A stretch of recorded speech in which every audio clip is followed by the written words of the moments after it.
যাক, চতুর্থ আর পঞ্চম পর্ব দেখে নিয়েছেন তো। তা আমরা এই হোটেল থেকে বেরিয়ে একটা গাড়ি বুক করেছি 2000 টাকা দিয়ে। আমরা এখন সোজা গুয়াহাটি নেমে যাচ্ছি। চলুন ওখানে গিয়ে দেখা হবে।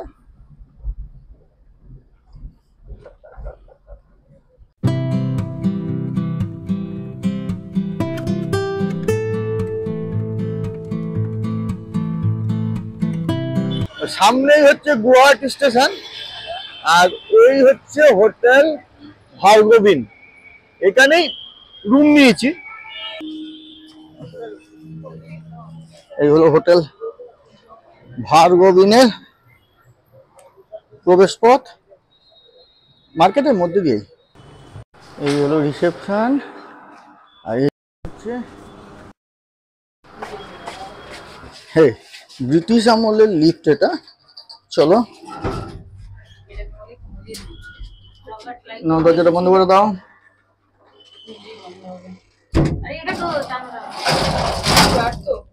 না, তিন ব্রিটিশ আমলের লিফট। যাক, উঠছে এই সৌভাগ্য আছে, তাই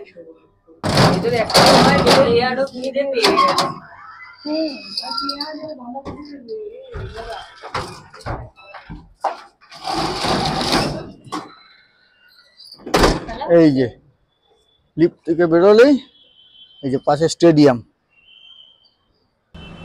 আচ্ছা, এই রুমটা নিলাম, 2500 টাকা পড়েছে রুমটা।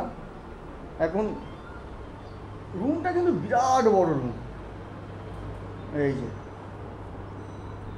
এই একটা বেড, এই একটা বেড, এই পাশে কি দেখি, আচ্ছা এই পাশ দিয়ে যাকে এইসব দেখা যাচ্ছে।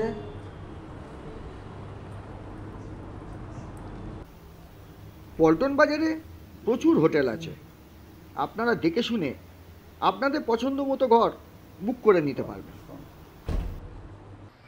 চলে এসো। এই উল্টো দিকেই অটো স্ট্যান্ড, এখান থেকেই যাবো হচ্ছে রোপওয়ে দেখতে যাব।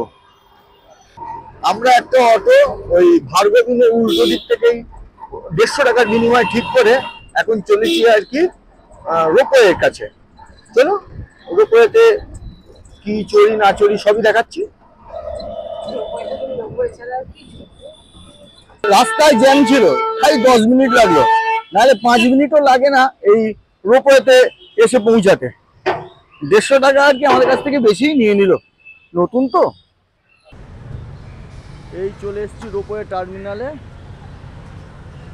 এই হলো নদীর পাড়টা।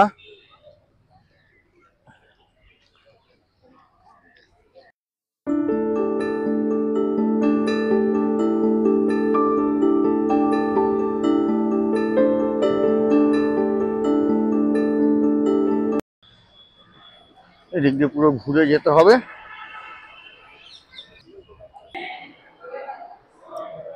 এক পিঠের ভাড়া হচ্ছে 100 টাকা। আমরা যাতায়াত দুটোই করবো বলে পার হেড 200 টাকা করে টিকিট লাগলো, মোট 600 টাকা পড়লো।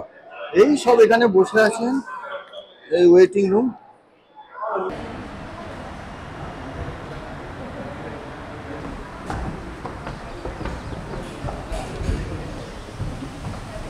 ওই সাইডটা নিয়ে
এই যে উমানন্দ টেম্পল।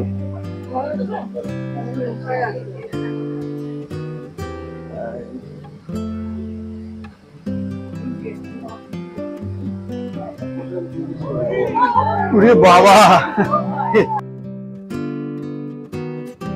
এলে এটা অবশ্যই একবার চলবে না।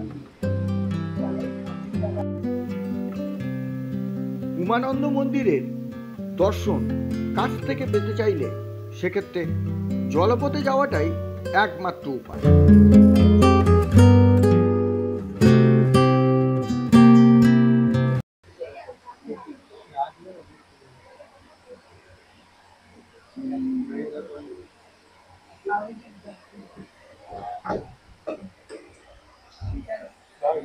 এইদিকে চলো,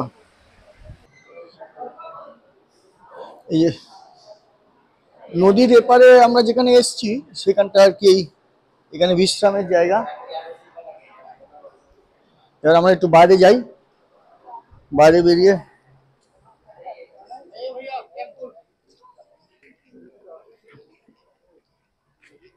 এপাশে এসে আমরা একটু অপেক্ষা করছি, আবার রোপওয়ে এলে আমরা চলে যাব। এখানে এই 4:30টার মধ্যে ব্যাক করে গেলে কোনো অসুবিধা নেই। আমাদের যেহেতু দুটো দিকে টিকিট কাটা, তাই 4:30টার মধ্যেই ব্যাক করতে হবে।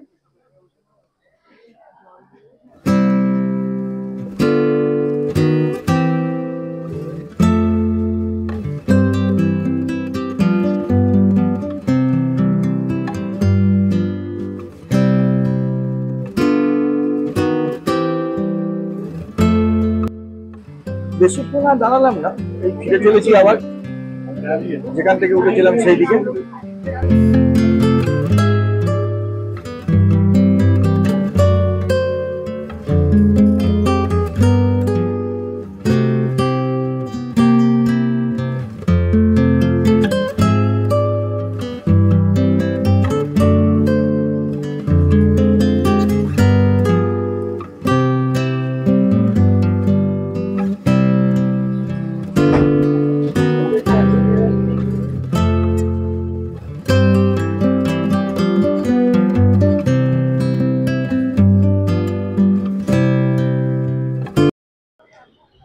গুয়াহাটিতে এলে এই রোপওয়ে কিন্তু অবশ্যই চড়বেন, খুব ভালো লাগবে, একটা দারুণ অভিজ্ঞতার সাক্ষী থাকবেন। চলুন তাহলে। এই পল্টন বাজারে আবার চলে এসেছি। এই হচ্ছে পুরো পল্টন বাজার, জমজমাট। আর এই হলো ময়ূরী সিল্ক। এই যে চলুন এখানটা গিয়ে দেখা যাক কি মেখলা পাওয়া যায়।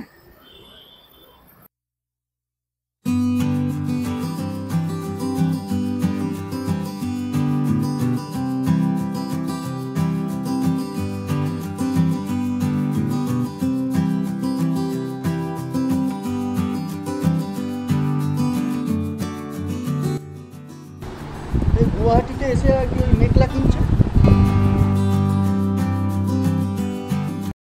জমজমাট পল্টন বাজার, চলুন যাই, কোথায় খাওয়া যায় তাই দেখি।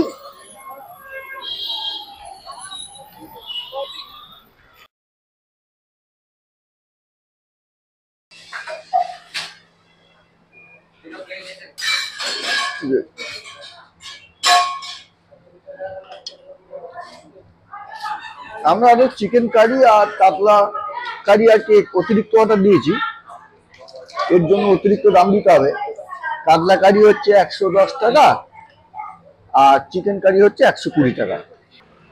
এখন রাত্রি 10টা বাজতে যায়, এখনো পর্যন্ত কিন্তু মোটামুটি জমজমাটি রয়েছে পল্টন বাজার আর কি।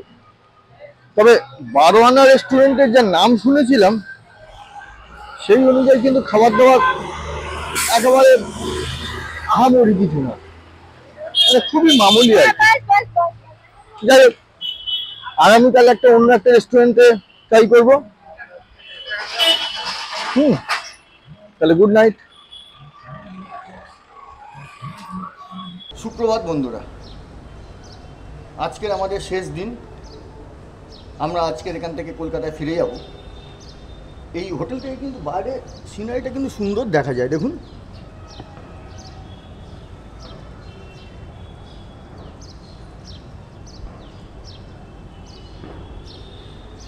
চলুন, আজকে তো বলেছিলাম যার একটা নতুন রেস্টুরেন্টের খোঁজ দেবো, দেখা যাক তার খাবার দাবার আবার কেমন, সে না খেলে তো বোঝা যাবে না। চলুন তাহলে যাওয়া যাক।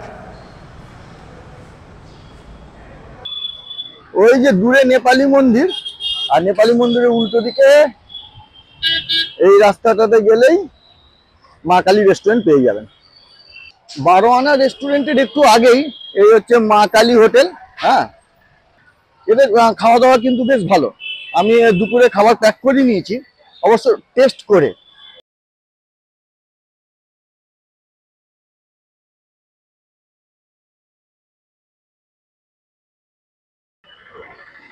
ব্যাস, দুপুরে খাবার নেওয়া হয়ে গেল।